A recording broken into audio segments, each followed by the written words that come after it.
Fala galera, aqui quem fala é Felipe Carmelo e estamos começando mais um vídeo do canal. Primeiramente eu gostaria de agradecer a todos aqueles que estão me acompanhando, que viram os dois primeiros vídeos. Se inscrevam no canal, compartilhem com os amigos.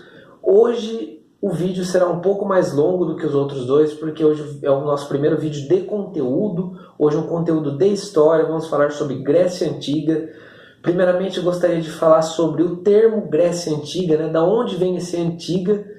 Vem do período em que se encontra o nosso objeto de estudo, que no caso aqui é a Grécia, esse mundo grego, que se encontra dentro de um período histórico chamado de História Antiga ou Antiguidade, que vai de 4000 a.C., com a invenção da escrita, até o ano de 476 d.C., com a queda do Império Romano do Ocidente e início de um outro período que passou a ser conhecido como Idade Média. Primeiramente, eu gostaria de chamar a atenção para uma coisa. Melhor do que falar Grécia seria se falássemos mundo grego. Porque quando a gente fala Grécia, nos remete a uma ideia de um país. Porque Grécia hoje é um país, de fato. Só que aqui ainda não tinha essa ideia de um Estado-nação, não tinha ideia de um país.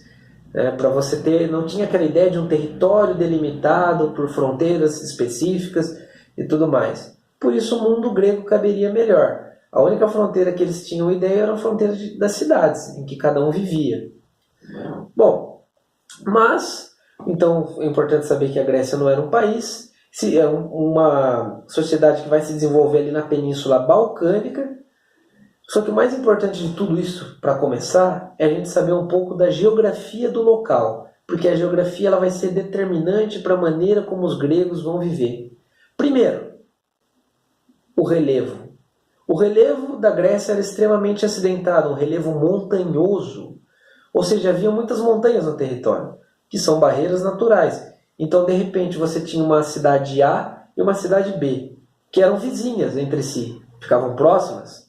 Porém, entre essas duas cidades, você tinha uma montanha, por exemplo. Então, as pessoas que moravam em A nunca tinham visto as pessoas que moravam em B, nem sabiam que existia uma cidade muitas vezes ali. Ou seja, o relevo extremamente montanhoso vai causar um isolamento geográfico das cidades na Grécia e uma falta de unidade política, porque cada cidade vai se desenvolver de maneira isolada, com suas leis e tudo mais. Então, isolamento geográfico causado pelo relevo e falta de unidade política. Como que era o clima? O clima era árido majoritariamente e o solo majoritariamente pobre para a plantação.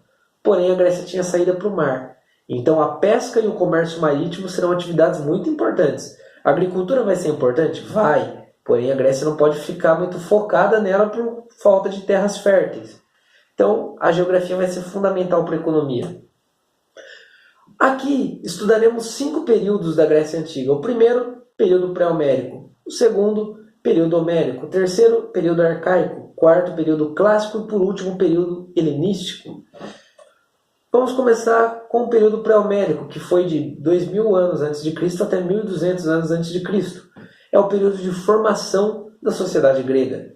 A sociedade grega ela vai ser formada por várias migrações de povos indo-europeus. Os primeiros a chegar na região, por volta de 2000 a.C., foram os aqueus. Os aqueus construíram uma cidade muito importante, a cidade de Micenas. E quando os aqueus chegam na região, quem que dominava ali na região? Quem que era o povo mais poderoso que dominava o comércio? O povo de uma ilha chamada Ilha de Creta, uma pequena ilha. A Ilha de Creta dominava a região. Tanto é que todo o seu poder era representado pela lenda do Minotauro. Só que quando os aqueus chegam, eles conseguem vencer os cretenses, formando assim uma sociedade, uma civilização que passou a ser conhecida como civilização creto-micênica, a mistura de Creta com Micenas. Logo após isso chegam outros povos, os eólios e os jônios. Só que agora esses gregos eles têm um novo inimigo, que era muito poderoso ali, Troia.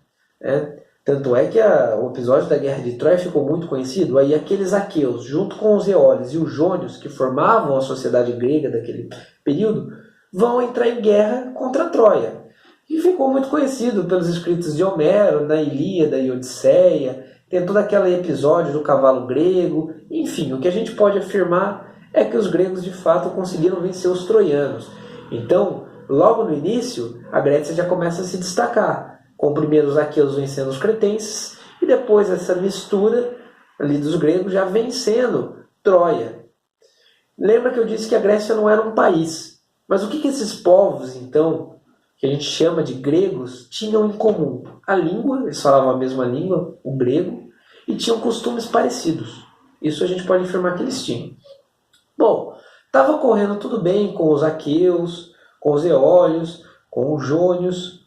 Estava correndo tudo bem. Estavam vivendo um período já de auge ali, né? Tinham vencido 2 inimigos. Só que vai dar tudo errado, porque vai chegar um novo povo na região, os dórios.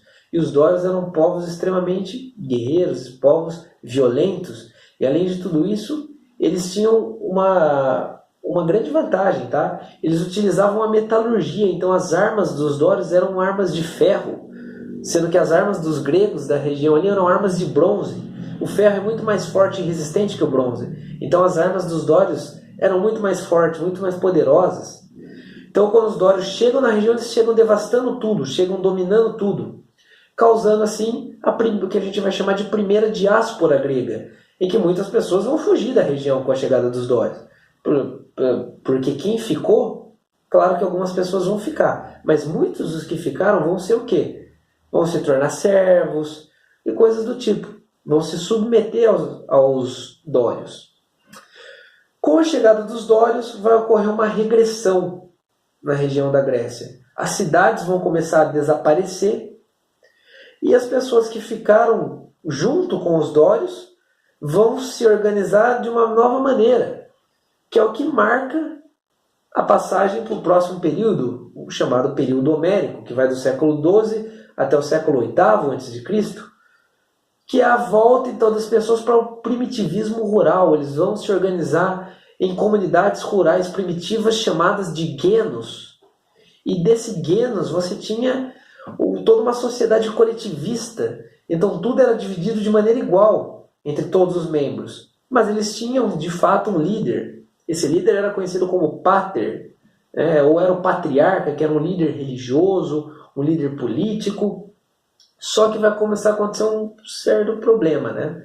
Os guenos eles vão se estabilizar, de fato, e as pessoas vão começar a se reproduzir, gerando assim um aumento populacional.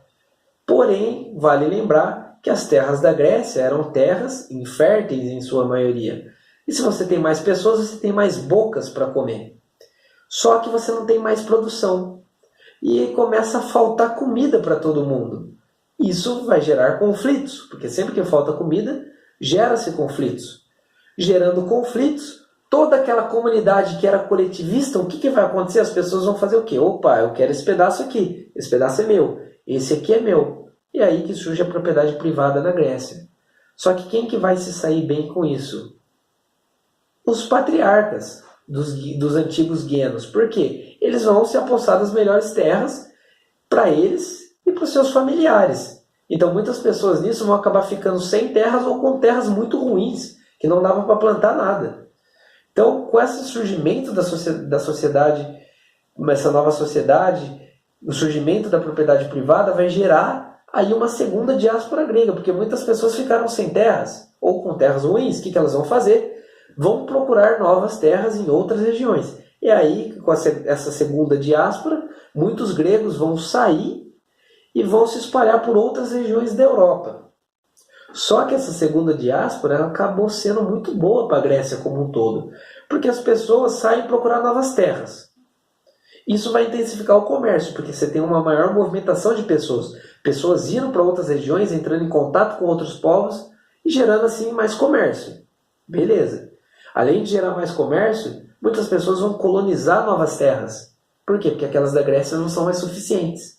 Isso vai começar a fazer com que as cidades voltem a surgir. Só que agora vão surgir cidades muito mais desenvolvidas, que vão ficar conhecidas como cidades-estado ou polis.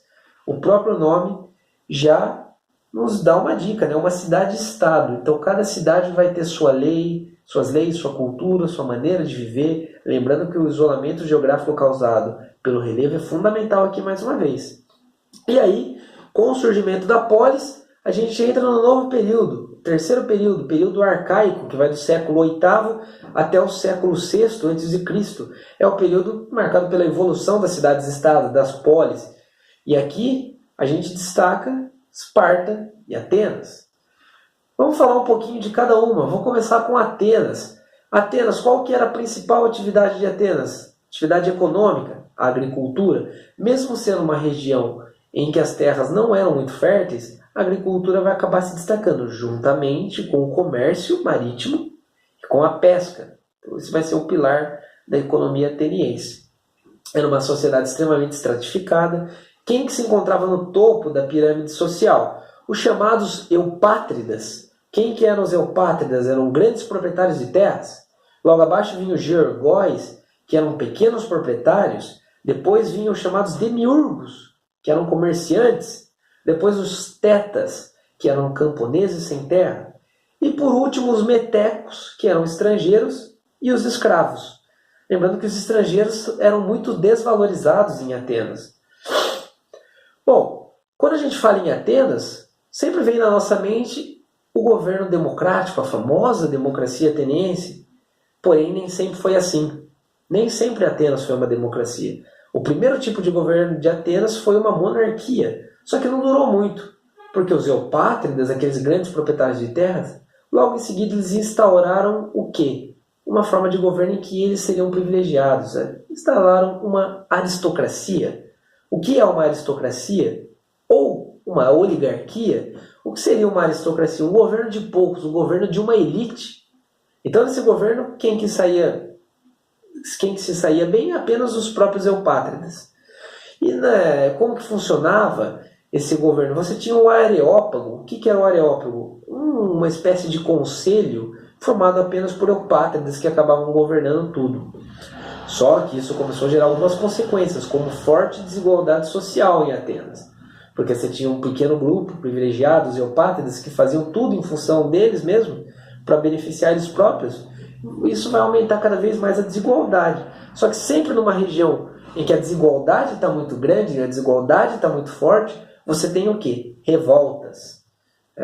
Então, esse período em Atenas é um período de constantes revoltas. Revoltas de quem? Da população, que era a maior parte, contra a aristocracia, contra essa minoria eupátrida que governava. Só que a situação começou a ficar caótica. Eram muitas revoltas. Então os eupátridas tinham que buscar alguma saída. É esse momento que surgem os legisladores em Atenas. Por quê? Esses legisladores vão tentar surgir para resolver os conflitos. Tá? O primeiro deles foi Drácon, que no ano de 621 a.C. organizou e registrou as leis por escrito pela primeira vez em Atenas. Porque as leis já existiam, porém eram leis orais. E quando você tem leis somente orais, fica muito fácil a manipulação. E os eupátridas faziam muito disso, porque você não tinha lei escrita, não tinha como provar. Então agora com as leis redigidas, estava ali, estava escrito. Você podia consultar a lei, não ficava na boca dos eupátridas. Isso vai ser uma coisa muito interessante, porque foi o primeiro critério de cidadania em Atenas. O quê? A igualdade jurídica, a igualdade de lei para todos. Bom, mas isso não mudou muito da questão social. A desigualdade continuou forte, então a população continuou se revoltando. Tanto é que outro legislador tentou uma outra estratégia, Solon. Solon, no ano de 594 a.C., ele vai abolir a escravidão por dívida, que era uma forma de escravidão muito comum na Grécia como um todo, a escravidão por dívida. Vai libertar todo mundo que estava devendo e estava preso, e vai devolver todas as terras que tinham sido confiscadas pelos eupátridas.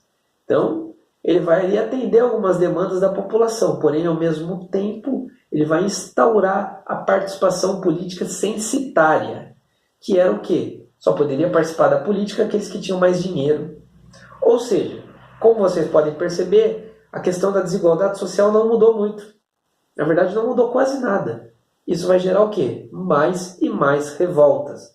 Só que o período começou a ficar meio complicado, porque as revoltas se intensificaram. E Atenas acabou entrando em estado de guerra civil. Quando você entra no estado de guerra civil, você dá margem para o surgimento de alguns líderes de revoltas e esses líderes acabarem tomando o poder. E vai ser o que vai acontecer aqui em Atenas. Tanto é que aqui, agora, surge o tipo de governo tirano em Atenas, a famosa tirania. O que é uma tirania? Quando a gente fala em tirania hoje, a gente tem muitas vezes a ideia de algo opressor, um governo que oprime os cidadãos. Só que tirania aqui no sentido grego, desse momento, era o quê? Um governo que estava acima das leis. Um governo que tinha sido tomado de maneira ilegal. Isso era uma tirania. E o primeiro tirano aí foi um cara chamado Psístrato, que conseguiu tomar o poder com o apoio popular. Mas quem a gente tem que destacar mesmo foi um cara chamado Clístenes, que no ano de 507 a.C. comandou uma revolta popular e acabou chegando ao poder com o apoio da população. Foi um tirano também. Ele subiu ao poder e ele vai fazer coisas muito importantes. Primeiramente, ele vai dividir Atenas em 10 tribos, vai fortalecer as assembleias populares e o mais importante de tudo, ele vai acabar com a aristocracia e criar uma nova forma de governo. Ele vai criar algo que passou a ser conhecido como a democracia, ou governo do povo. Mas vale ressaltar uma coisa: a democracia grega antiga, aqui de Atenas, é bem diferente da democracia que estamos acostumados hoje. Vamos pegar o Brasil como exemplo. Nós vivemos hoje em uma democracia indireta, onde nós elegemos representantes para ir para os debates, para fazer as leis e tudo mais. Na Grécia Antiga, era uma democracia direta que se formou. Os próprios cidadãos iam para os debates e eles não elegiam ninguém. Eles participavam, eles decidiam o futuro da cidade. Então vale a pena ressaltar, isso já foi questão de vestibular. Então a democracia criada por Clístenes foi uma democracia direta lá em Atenas. E isso foi muito importante, porque deu igualdade de direito a todos os cidadãos. Lembrando que a democracia ela dava igualdade de direito para os cidadãos, mas nem todos eram cidadãos. Quem que era considerado cidadão em Atenas? Apenas homens acima dos 21 anos e nascidos de pais atenienses. Só nesse caso. Isso representava apenas 10% da população ateniense. Então 10% era considerada cidadã. E todos os cidadãos teriam os mesmos direitos e teriam o direito de debater e decidir todo o destino da cidade. E onde que ocorriam esses debates? Numa espécie de praça pública chamada Ágora. Agora vamos falar um pouco de Esparta. Esparta, características bem diferentes de Atenas, né? Esparta se desenvolveu na região do Peloponeso, uma região bem mais fértil, e ela foi fundada pelos dórios, aquele povo violento que causou a primeira diáspora grega. Isso vai gerar algumas consequências, porque a sociedade espartana será uma sociedade extremamente militar. A cultura de Esparta é uma cultura extremamente militar. Desde pequeno, as crianças eram treinadas para se tornarem grandes soldados. Então, uma cultura bem diferente aí de Atenas. E era uma sociedade também totalmente estratificada, em que no topo da pirâmide estavam quem? Os próprios espartanos, aqueles que eram considerados descendentes diretos dos dórios. Logo abaixo vinha quem? Os chamados periecos. Quem eram os periecos? Eram homens livres, porém que não tinham direito político nenhum. Lembrando que em Esparta os únicos que vão ter direito político serão os espartanos. E lá embaixo da pirâmide estavam os ilotas, que eram servos e escravos agricultores. Não tinham nada e tinham que trabalhar para os outros. Alguns órgãos merecem destaque, como o eforato. O que era o eforato? Era o que detinha o poder político, que era formado aí por 5 magistrados eleitos todos os anos. Você tinha a diarquia, que eram 2 reis hereditários, que tinham as funções executivas e militares. Você tinha a gerúsia, que era formada por 28 membros vitalícios, que era uma espécie de legislativo ali em Esparta. E você tinha a ápela, que era uma espécie de assembleia popular, uma assembleia popular formada por 30 membros, né? Por uma espécie todos espartanos e que tinham acima dos 30 anos de idade. Eles tinham uma função de consultoria, né? Então, como vocês podem ver, todos esses órgãos eram formados exclusivamente por espartanos. Bom, Com isso a gente pode passar para o próximo período, o período clássico, que foi do século VI a.C. até o século IV a.C. O período clássico é o apogeu da Grécia, o apogeu da Grécia como um todo.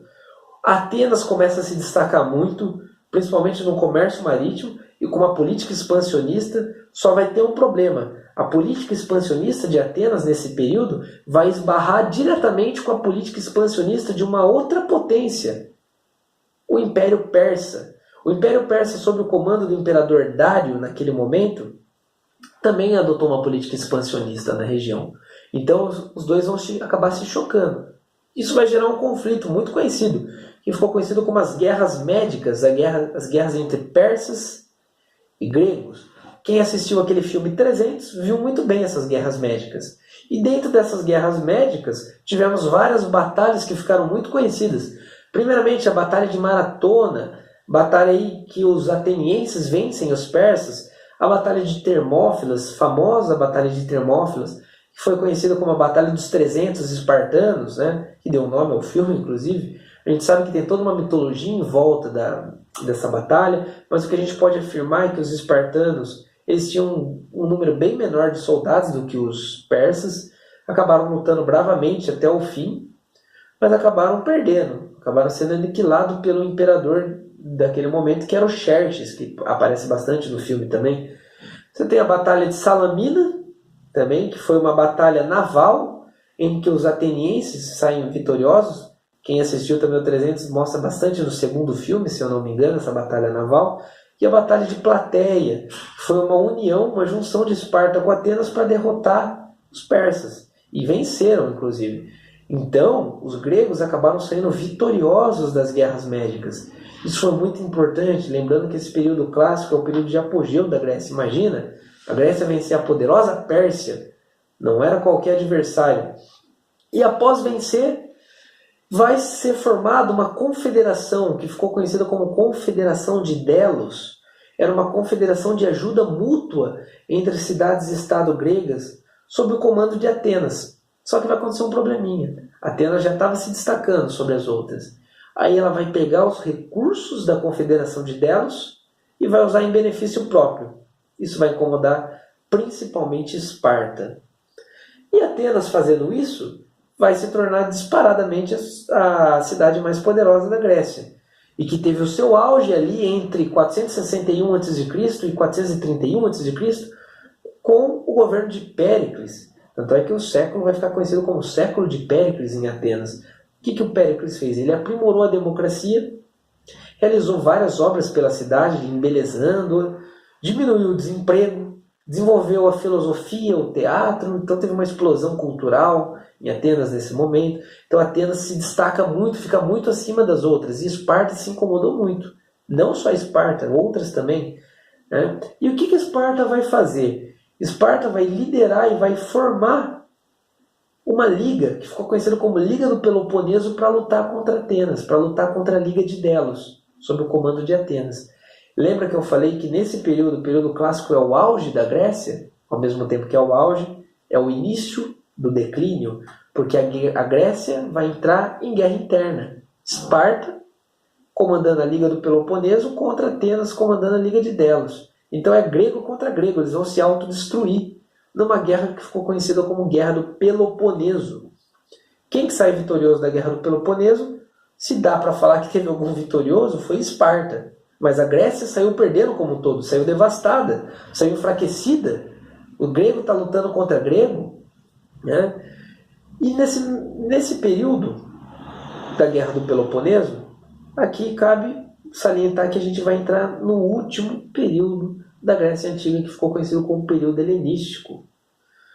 Então Esparta saiu vitoriosa, só que esse auge de Esparta foi bem breve. Até porque logo depois, no ano de 371 a.C., Esparta vai entrar numa outra batalha contra Tebas agora, e sai perdendo. Uma batalha que ficou conhecida como Batalha de Leutras. E esses constantes conflitos entre gregos acabaram com a Grécia aos poucos, e agora a própria Esparta está destruída. Ao mesmo tempo, a Macedônia, uma vizinha grega, está em grande expansão, com um rei chamado de Rei Felipe II. E obviamente que a Grécia toda devastada e enfraquecida foi uma presa muito fácil para a expansão do rei Filipe II, tá? Que vai conquistar a Grécia. Com a morte do rei Filipe II, quem assumiu foi seu filho, rei Alexandre, que ficou conhecido como o Grande, porque ele foi muito além de seu pai nessa política expansionista. Ele vai expandir e formar um grande império, né? O Império Helenístico, o Império Macedônico. Ele vai conquistar a Pérsia, vai conquistar o Egito, vai conquistar a Índia e vai fazer uma mistura da cultura grega com a cultura desses outros povos conquistados, com a cultura do Egito, com a cultura da Pérsia. E isso vai dar origem ao que ficou conhecido como cultura helenística. Lembrando que o Alexandre ele era um apaixonado pela cultura grega. Tanto é que ele vai colocar a língua grega como a língua oficial do seu império. Só que vai acontecer um probleminha, né? O Alexandre vai chegar um momento que ele vai morrer. E quando ele morre, o Império Macedônico também começa a entrar em decadência, dando espaço para um outro gigante que estava se formando, Roma, que será o tema da nossa próxima aula. Roma vem e vai conquistar tanto a Grécia quanto a Macedônia, isso no século II a.C. Bom, agora caminhando já para o final da aula, eu vou falar um pouco do legado grego. O que a Grécia nos deixou? Porque a Grécia é considerada o berço da civilização ocidental, berço da nossa civilização. A gente pode destacar o teatro grego, que era uma homenagem ao deus Dionísio. O teatro grego, o teatro era espetacular, né? As tragédias gregas. A poesia, com o próprio Homero, que a gente comentou, como a Ilíada e a Odisseia, né? Que ficou muito conhecido, o Homero, tanto é que ele era tão importante que temos o período pré-homérico e homérico, ele virou um marco. A medicina grega foi muito importante, nomes como Aristóteles, além de ser importante na filosofia, foi importante também, por exemplo, na medicina. A matemática, vários matemáticos gregos. A filosofia grega, fundamental, a filosofia surgiu na Grécia, né? Teremos uma aula sobre isso, quando formos falar sobre filosofia. Mas basta citar alguns nomes, como Sócrates, Platão, Aristóteles, né, os pais da filosofia. A história, com Heródoto, né, considerado o pai da história. A religião grega, de até então, que até hoje é muito conhecida, todo mundo se apaixona, né, pela mitologia grega. Hoje você vê filmes de Hollywood, como Percy Jackson, Fúria de Titãs, então todo mundo acaba tendo contato aí com alguns dos deuses gregos. E era uma religião antropomórfica, né, em que os deuses tinham forma humana, eles tinham sentimentos, eles tinham pensamento, eles tinham defeito, não eram perfeitos, então era uma religião antropomórfica. Os Jogos Olímpicos, que existem até hoje, as Olimpíadas, né? Os Jogos Olímpicos que eram uma homenagem a Zeus, que aconteciam de 4 em 4 anos, como ocorrem até os dias de hoje, e aconteciam na cidade de Olímpia, uma cidade grega. E a arte grega, né? Todas aquelas esculturas, toda aquela harmonia que a gente está acostumado. Bom, gente, o vídeo de hoje foi esse. Eu gostaria de agradecer a todos que estão acompanhando. O tema da próxima aula será Roma Antiga. E eu gostaria de pedir para vocês que deixem o seu like aqui embaixo se você gostou. Compartilhe esse vídeo com os seus amigos. E tem um sininho aqui embaixo, no canto, que eu aconselho vocês a clicarem nesse sininho também, que ele vai ativar a notificação para vocês do meu canal. Então sempre que eu postar alguma coisa, vai estar chegando no celular de vocês. Um beijo e um forte abraço a todos. Até o próximo vídeo. Espero que estejam gostando e deixem qualquer sugestão no comentário. Muito obrigado, gente. Até a próxima.